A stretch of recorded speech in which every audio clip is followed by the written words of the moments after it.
Hello student, আজকে আমাদের routine অনুযায়ী এখন ক্লাস 12 অর্থাৎ দ্বাদশ শ্রেণীর রাষ্ট্রবিজ্ঞানের ক্লাস আছে। আর এটা আমাদের 2 নম্বর ক্লাস। এর আগে আমরা একটা ক্লাস করেছি, সেখানে আমরা সিলেবাসটা দেখেছি, অর্থাৎ কোন অধ্যায় থেকে কত নম্বরের প্রশ্ন হবে সেটা দেখেছি, একটা মডেল প্রশ্নপত্র আলোচনা করেছি, সঙ্গে আমরা কিছুটা টেক্সট পড়েছি এবং তোমাদের একটা প্রশ্নের লিস্ট দিয়েছিলাম যে প্রথম অধ্যায় থেকে কোন প্রশ্নগুলো তৈরি করতে হবে। ঠিক আছে, সেই যে লিস্ট দিয়েছিলাম সেখান থেকে তোমাদের প্রথম যে প্রশ্নটা ছিল, যেটা 2020 সালে এসেছিল প্রশ্নটা, জাতীয় শক্তি বা ক্ষমতা কাকে বলে এবং এর উপাদানগুলি আলোচনা করো। এই প্রশ্নটা আজকের ক্লাসে আমি আলোচনা করব। আলোচনার আগে তোমাদের একটা সাবধান করে দিতে চাই যে তোমাদের যেই নোটটা যতটা লেখা হচ্ছে সেই নোটটা কিন্তু ততটাই তোমরা পরীক্ষায় খাতায় লিখে আসার চেষ্টা করবে। এক্সট্রা তোমরা কোনো নোটকে ছোট করতে যেও না বা বাড়াতে যেও না, কারণ প্রত্যেকটা নোট খুব ভেবেচিন্তে লেখা হয়েছে, অনেকটা খেটে লেখা হয়েছে। ঠিক আছে, এর আগে আমার অনেক স্টুডেন্ট পরীক্ষা দিয়েছে যারা 95 বা 96% পেয়েছে। সেক্ষেত্রে একটা নোটে অবশ্যই 8-এ 8 পেলে বড় প্রশ্নয় তবে 95 বা 96 নাম্বার পাওয়া যায়। সেক্ষেত্রে বলবো তোমাদের নোট কোনো কায়দা করার দরকার নেই, যতটা লেখা হচ্ছে ততটাই তোমরা লিখে আসবে পরীক্ষার খাতায়। যাই হোক, আজকের ক্লাসটা তোমরা ভালোভাবে বুঝে নাও। ক্লাসের প্রশ্ন যেটা ছিল সেটা বললাম কি, জাতীয় শক্তি বা ক্ষমতা কাকে বলে।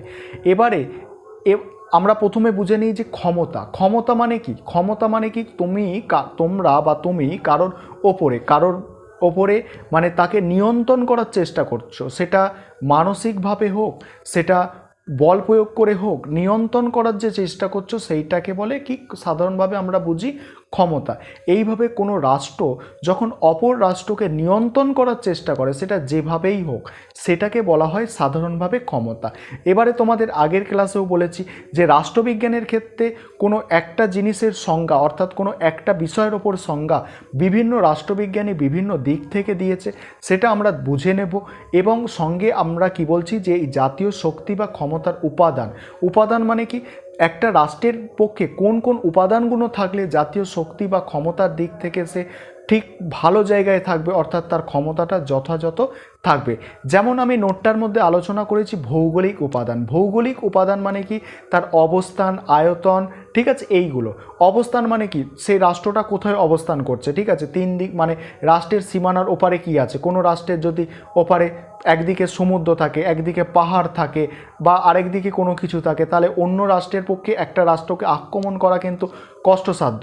সেরকম হচ্ছে একটা ভৌগোলিক উপাদানের মধ্যে আবার জলবায়ুও আছে। ঠিক আছে, রাষ্ট্রের জলবায়ু যদি ভালো হয়, ঠিক আছে, সেখানে নাগরিকরা কি শক্তিশালী হবে বা ভালো পরিশ্রমী হবে, তাহলে একটা রাষ্ট্র সুবিধাজনক অবস্থায় থাকবে। ঠিক আছে, যাই হোক, নোটটা ভালো করে বুঝে নাও, আলোচনা করে দিচ্ছি। নোটটা আমি লাইন বাই লাইন আলোচনা করছি, খুব ভালো করে বোঝার চেষ্টা করো। যদি এরপরে কোনো সমস্যা থাকে অবশ্যই তোমরা কিন্তু জানাবে। চলো দেখে নাও আজকের। তাহলে ক্ষমতা কাকে বলে, প্রথমে সংজ্ঞাটা বুঝে নাও। কি বলা হচ্ছে দেখো, আন্তর্জাতিক সম্পর্কের ক্ষেত্রে জাতীয় শক্তি একটি গুরুত্বপূর্ণ বিষয়, কিন্তু জাতীয় শক্তি বা ক্ষমতা বলতে কি বোঝায় সে সম্পর্কে মতপার্থক্য আছে। সহজভাবে বলা যায়, অন্যের আচরণকে নিয়ন্ত্রণ করার ক্ষমতাকে বলে শক্তি। অধ্যাপক মর্গেনথাউ তার লেখা পলিটিক্স এবং নেশন গ্রন্থে বলেছেন, কোনো ব্যক্তি যদি অন্য কোনো ব্যক্তির কাজকর্ম, আচরণ ও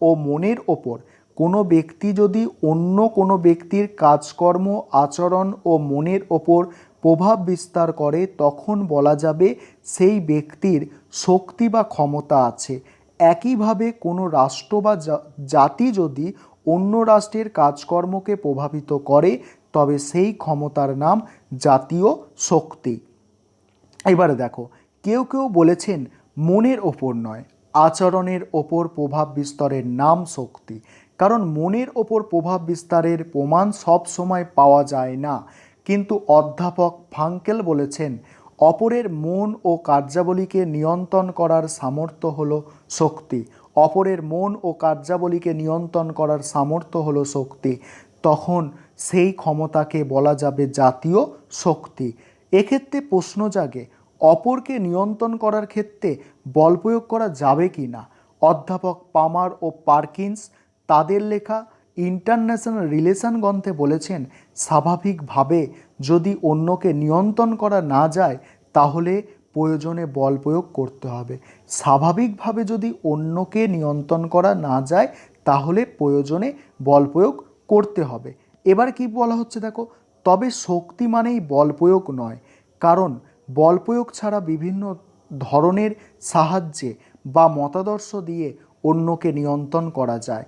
এবারে আমরা দ্বিতীয় যে পার্টটা সেটা দেখে নেব, শক্তি বা ক্ষমতার উপাদান। খুব ভালো করে গুছিয়ে নোটটা লেখা আছে, তোমরা যদি লিখতে পারো তাহলে কিন্তু ফুল মার্কস অর্থাৎ 8-এ 8 অবশ্যই পাবে, কোনো এখান থেকে নাম্বার কাটার কথাই আসছে না। দেখো, শক্তি বা ক্ষমতার উপাদান হিসাবে যেসব বিষয়ের কথা উল্লেখ করা হয় সেগুলি হলো, প্রথম হচ্ছে ক পয়েন্ট করবে ভৌগোলিক উপাদান। আন্তর্জাতিক সম্পর্কের বিশারদ মর্গেনথাউয়ের মতে ভৌগোলিক উপাদান হলো এমন এক স্থায়ী উপাদান যার ওপর কোনো জাতির শক্তি নির্ভরশীল। ভৌগোলিক উপাদানের মধ্যে রয়েছে, দেখো কি কি রয়েছে ভৌগোলিক উপাদানের মধ্যে। 1 নম্বর হচ্ছে অবস্থান। অনুকূল ভৌগোলিক অবস্থান দেশের সামরিক নিরাপত্তাজনিত ব্যবস্থাকে প্রভাবিত করে। যেমন মার্কিন যুক্তরাষ্ট্রের পূর্ব দিকে 3000 মাইল এবং পশ্চিম দিকে 6000 মাইল জলপথ তাকে নিরাপত্তার দিক থেকে সুবিধাজনক অবস্থায় রেখেছে। দ্বিতীয় হচ্ছে আয়তন।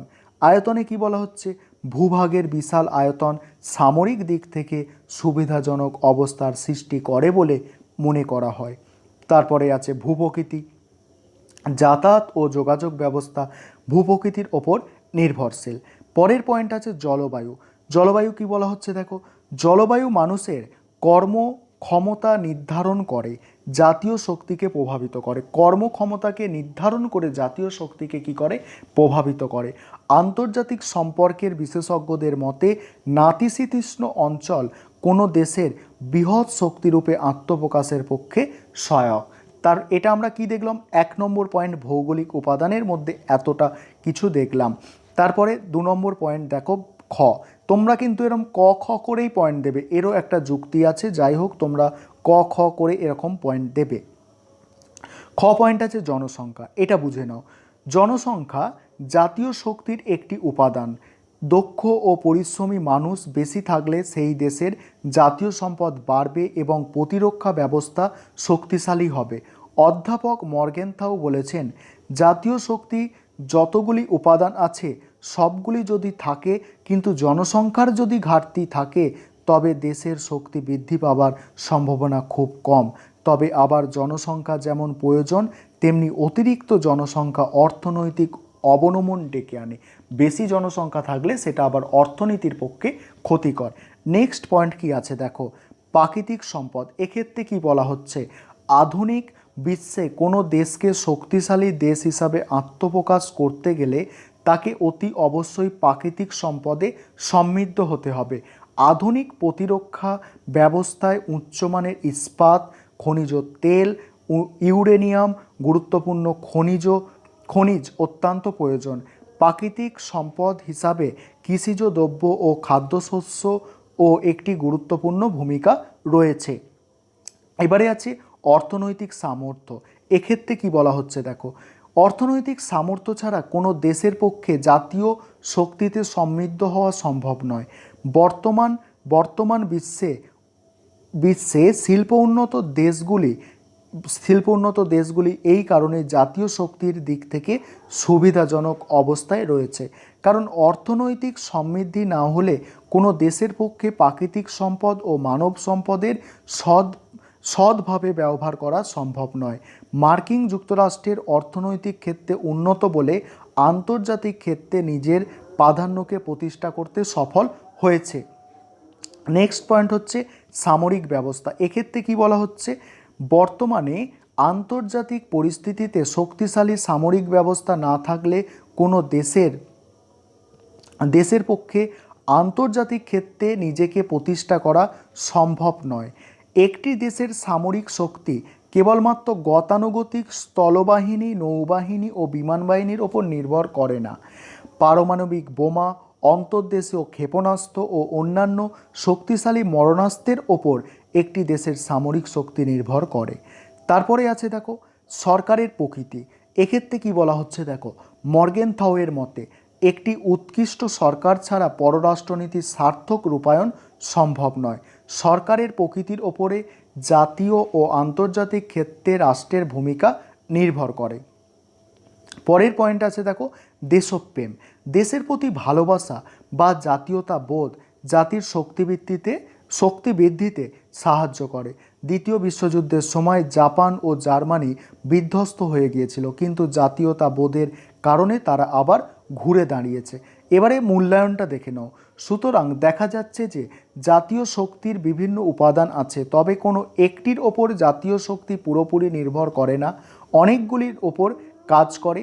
যেমন কোনো দেশের প্রাকৃতিক সম্পদ থাকার পাশাপাশি উন্নত বিজ্ঞান ও প্রযুক্তি থাকা দরকার তার সঠিক ব্যবহারের জন্য।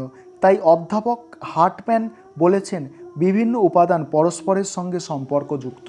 এই ছিল আজকের ক্লাস। তোমাদের যদি কোনো সমস্যা থাকে, মনে কোনো রকম প্রশ্ন থেকে থাকে, অবশ্যই তোমরা জানাবে।